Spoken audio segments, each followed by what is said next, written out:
ఈ సమయంలో ఒక దర్శనం, నెహెమియా దర్శనం మనం చూస్తున్నాం. నెహెమియా ఆ గ్రంథం అంతా తెలుసు మనకు. నెహెమియా ఎంత బాధ్యత కలిగి ఈ పని చేసిండు. చాలా మటుకు కొన్ని కుల సమాజంలో కానీ, కొన్ని మీటింగ్లో కానీ, లేకపోతే కన్వెన్షన్ కానీ, ఇది టైటిల్ పెడతారు, మనం తిరిగి కట్టుదాం రండి, తిరిగి కట్టుదాం రండి. అంటే ఏం కడతాం? ఆ దినము నెహెమియా చేసిన పని వేరు, నెహెమియాకున్న భారము వేరు.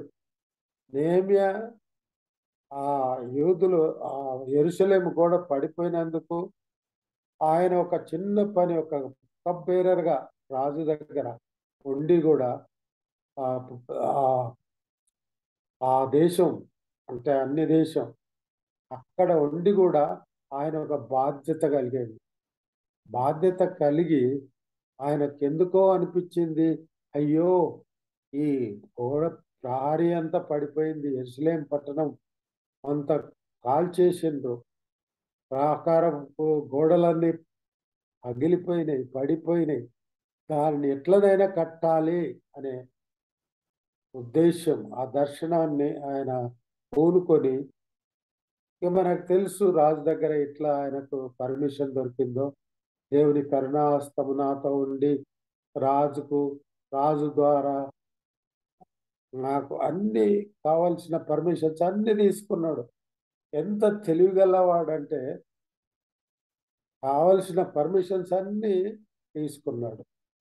కేవలము ఆయన ముఖం మీద ఆ భారం ఉన్నందుకు రాజు అడుగుతున్నాడు, ఏంటి నువ్వు సంతోషంగా లేవు, నీకేం జబ్బు లేదు కదా అంటే, ఏది లేదు, కానీ నీ హృదయం నుంచి, నీ హృదయంలో ఏదో ఉంది, నీ హృదయం నుండి నువ్వు సంతోషంగా లేవు అని రాజు గుర్తించి అతన్ని కనికరించి, లే అతను అడిగిన మాటలు, మరి యెరూషలేం పోతే నాకెందుకు అని ఆ రాజు అనలేదు, కానీ దేవుణ్ణి ముందే ప్రార్థించిండు. రాజు హృదయం రాజు హృదయం కరిగించి, దేవుని కరుణా హస్తం అని అంటాడు ఎక్కడో, దేవుని కరుణా హస్తం నాతో ఉన్నందుకు. అయితే ఇక్కడ నేను చెప్పదలుచుకుంది ఏంటంటే, ఒక్కటి ఆయన మంచి నాయకత్వం వహించిండు. మంచి నాయకుడుగా తనకున్న ఆ యొక్క ఏ భారం ఏదైతే ఉందో వెంటనే వస్తూ తన యూదులందరికీ చెప్పిండు, ఇది మన పరిస్థితి ఇట్లా ఉంది, మనం అందరం కలిసి మనం కట్టుదాం. అది షేరింగ్ ద విజన్ అనుకోవచ్చు, షేరింగ్ ద రెస్పాన్సిబిలిటీస్ అనుకోవచ్చు. అది అది వెంటనే కమ్యూనిటీ అందరితో చెప్పిండు, కమ్యూనిటీ అందరితోని షేర్ చేసుకున్నాడు. అంటే ఆయన ఏం యాంగ్షియస్ అంటే, ఈ want to care the nations. He was very anxious. అంటే ఒక మామూలుగా కాదు ఆయనకున్నది, అంత యాంగ్షియస్గా, అంత తొందరగా యెరూషలేము ప్రహారాలు కట్టాలి అనే ఉద్దేశంతో ఆయన మరి ఉత్సాహంతో ఉన్నాడు. అందరినీ, ప్రతి ఒక్కరిని ఇందులో కలపాల, ప్రతి ఒక్కరికి భారం కలిగించాల, ప్రతి ఒక్కరు ఇందులో బాధ్యులు కావాలా, ప్రతి ఒక్కరు ఇందులో ఆ, భాగస్వాములై ప్రతి వారు వారి వారికి కలిగిన వారు వారు చేయాల్సిన పని చేయాలి అనే ఉద్దేశంతో ఆయన అందరినీ షేర్ చేసుకున్నాడు. అందుకే ఆయన 18వ వచనంలో ఏముందంటే, ఇదియుగాక నాకు సహాయం చేయు దేవుని కరుణాస్తమును గుర్చు రాజు నాకు సెలవిచ్చిన మాటలన్నీ నేను వారితో చెప్పి తిని, అందుకు వారు మనము కట్టుటకు పూనుకొందము రండని చెప్పి ఈ మంచి కార్యం చేయుటకై బలము తెచ్చుకొనిరి. అతడు చెప్పిండు, ఈ మంచి కార్యం ఏం చేయాలా, యెరూషలేము ప్రాకారములు కట్టాల. కానీ ఇప్పుడు నీకు నాకున్న భారం ఏంది? యెరూషలేం ప్రహరీలు కట్టాల్సిన అవసరం లేదు, సంఘాలు కట్టాల్సిన అవసరం లేదు, ఇంకేదో చేయాల్సిన పని లేదు. కన్వెన్షన్లో పెద్ద పెద్ద టైటిల్స్ పెట్టుకొని ఏదో 4 రోజులు ప్రసంగాలు పెట్టుకుంటారు, కానీ ఇప్పుడు మన అవసరం ఏంది? ఇప్పుడు ఏం కట్టాలా? మనం అందరం కూడి వచ్చి వెనకకొచ్చి ఏం కట్టాలా అనేది మనం బాగా ఆలోచన చేస్తే కమ్యూనిటీకి మనకి ఇప్పుడు ఏమవసరం ఉంది? ఏం చేయాలా? మన కాన్ఫరెన్స్ కానీ మన సంఘాలకు కానీ ఏం చేయాలి? మొట్టమొదట మనం గమనించాల్సింది ఏంటంటే మన సంఘములలో ప్రతి కుటుంబము దేవుని వాక్యం ధ్యానించేవారై ఉండాలి. ప్రతి వాక్యం అదొక భారం. మనం చేయాల్సింది మనం ప్రతి భారం ప్రతి కుటుంబము దేవుని వాక్యాన్ని ధ్యానించేవారై ఉండాలి. అది లేదు. మనం బాగా కట్టుదాం రండి అంటే ఇప్పుడు ఏది లేదు, ఏది పడిపోయిందో దాన్ని కట్టడానికి దేవుడు మనకు ఆ తలంపు అనుగ్రహించాల. ఈ తలంపులు నాకు ఎందుకు వచ్చినాయి అని అంటే మరి కమ్యూనిటీ అవసరాలు ఎట్లా ఉంటాయి? కమ్యూనిటీకి మనకు కావాల్సిన అవసరాలను మనం చూడాలి చూడాల. మనం కట్టుదాం రండి అని ప్రతి ఒక్కరు మాట్లాడుతూ ఉంటారు. కానీ కట్టాల్సిన అవసరాలు ఏమున్నాయంటే పరిశుద్ధ గ్రంథ పఠనం ప్రతి ఇంట్లో జరగాల. ఇంకోటి ఏంటంటే మన సమాజ సభ్యుల రక్షణ కొరకు మనం ఆత్మీయాభివృద్ధి కొరకు మనం ప్రార్థించాల. మనం ఆ పని చేస్తున్నాం. మన మన ఆత్మీయాభివృద్ధి ముఖ్యంగా మనం ఇతరుల కొరకు ప్రార్థిస్తున్నాం. మన ఆత్మీయాభివృద్ధి కొరకు, మన కుటుంబ ఆత్మీయాభివృద్ధి, మన సంఘ ఆత్మీయాభివృద్ధి కొరకు మనం ప్రార్థించాల. ఇది ఇది మన ఉద్దేశం. మనం అందరం కలిసి కట్టుదము రండి అని అంటే ఇవన్నీ బ్రోకన్ సిచ్యువేషన్స్. ఈ బ్రోకన్ సిచ్యువేషన్స్ ఇవన్నీ విరిగిపోయి పలిగిపోయిన పరిస్థితులు కాబట్టి వీటన్నిటిని మనం కట్టడానికి మనం ప్రయత్నం చేయాలి. ఇంకోటి మనం ఆలోచన చేస్తే సంఘాలలో దేవుని వాక్యాన్ని సరిగా బోధిస్తున్నారా లేదా? సంఘంలో సరైన విధంగా బోధించాలా? మన సంఘ నిబంధనలు మెననైట్ సిద్ధాంతాలు గురించి గట్టిగా చెప్పాలా? వాళ్ళు బాగా స్థిరపడడానికి కేవలం వాక్యం చెప్తున్నాం, సంఘ మెననైట్ సిద్ధాంతాలతో కూడా వాళ్ళను బలపరచాలి. అది ఒకటి. అది సంఘంలో ఉండే ఇప్పుడు పాస్టర్లకు ఉండే భారం అది. తిరిగి ఇవన్నీ బ్రోకన్ రిలేషన్షిప్, ఇదంతా పెరిగిపోయింది, సరైనది లేదు, కుటుంబ ప్రార్థనలు లేవు. కాబట్టి మనం ఈ విషయాలు జ్ఞాపకం చేసుకోవాలి. ఇప్పుడున్న పరిస్థితిలో మనం కట్టాల్సింది ఇది. మనం ఇంతకుముందు ఏదో మనం తిరిగి నెహెమ్యా అయితే యెరూషలేము ప్రాకారం పెద్ద అది చాలా డబ్బుతో కూడింది. ఎప్పుడైతే మరి ఆయన విజన్ షేర్ చేసినప్పుడు అందరూ కావాల్సిన డబ్బు ఇచ్చిండ్రు, కావాల్సిన టైం ఇచ్చిండ్రు, పని చేసిండ్రు, ఎంతో ఉత్సాహంతో పనిచేసిండ్రు. కానీ ఇప్పుడు ఏం చేస్తున్నాం?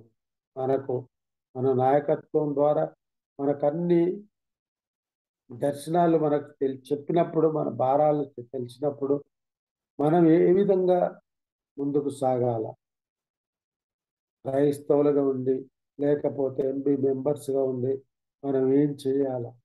మన పరిస్థితి ముఖ్యంగా మన కుటుంబ పరిస్థితిని మనం సరి చేసుకొని మరి నేను చెప్పినట్టుగా ప్రతి కుటుంబంలో బైబిల్ అధ్యయనం, బైబిల్ గురించిన ధ్యానాలు ప్రతిదినం జరగాల.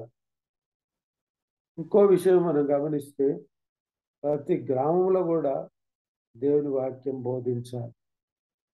ఇప్పుడు ఎక్కడైతే పల్లెటూర్లలో సంఘాలు ఉన్నాయో ప్రతి చోట దేవుని వాక్యాన్ని బోధించాలి.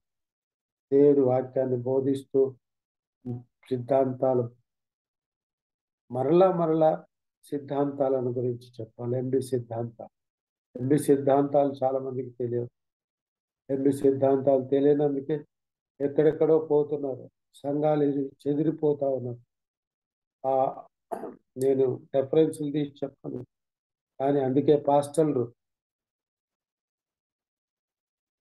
పేతురును ప్రభు అడిగినప్పుడు, నీవు నన్ను ప్రేమిస్తున్నావా పేతురు, నా గొర్రెలను కాయము, నా గొర్రెలను మేపము, నా గొర్రె పిల్లలను కాయము. కాయము అనేది మేపాల, కాయాల.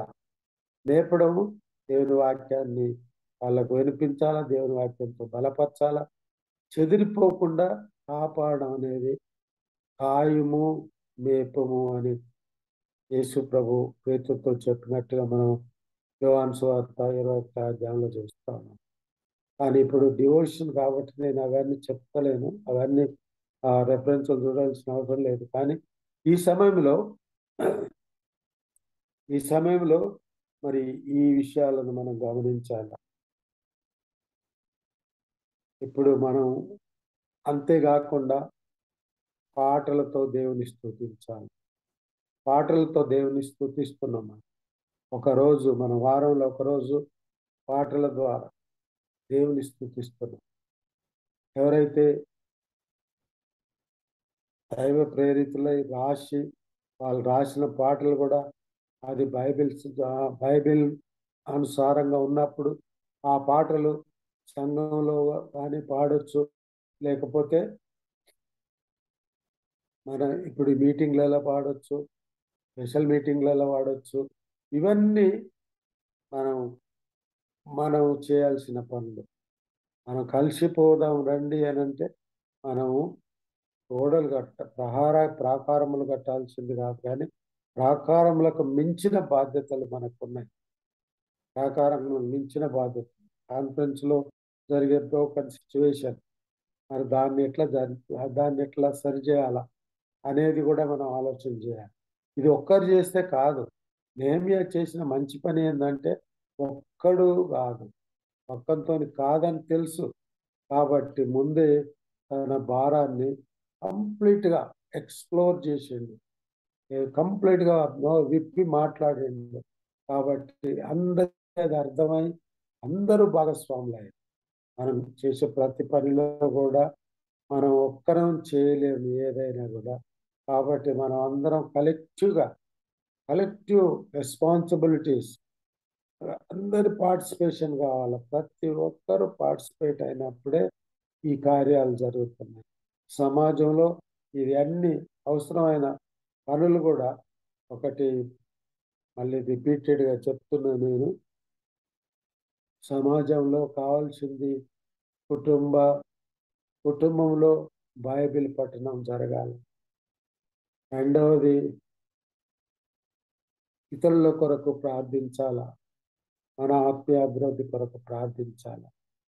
మూడవది గ్రామసీమల్లో దేవుని వాక్యాన్ని ప్రకటిస్తూ ఎంబి సిద్ధాంతాలను కూడా ప్రకటించాలి. నాలుగవది మనం పాటల ద్వారా దేవుని స్తుతించాలి. పాటల ద్వారా, అర్థవంతమైన పాటల ద్వారా దేవుని స్తుతించాలి. ఇవన్నీ జరిగినప్పుడు ఫెలోషిప్ బలపడుతుంది. ఆధ్యాత్మికంగా కానీ మనకున్న వ్యక్తిగతంగా కానీ అభివృద్ధి చెందడానికి కానీ to strengthen our selves specially it helps. కాబట్టి collective efforts, collective working, collective participation make success.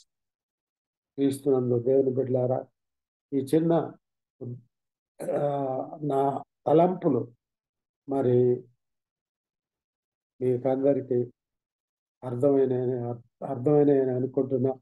పరిశుద్ధాత్మ దేవుడు మన అంతరాత్మలను పరిశోధించి మనకి తలంపుల ద్వారా మన కుటుంబములు, మన సంఘములు చేసుకొనుటకు, తిరిగి కట్టుటకు దేవుడు సహాయం చేయనుగాక. ఆమేన్.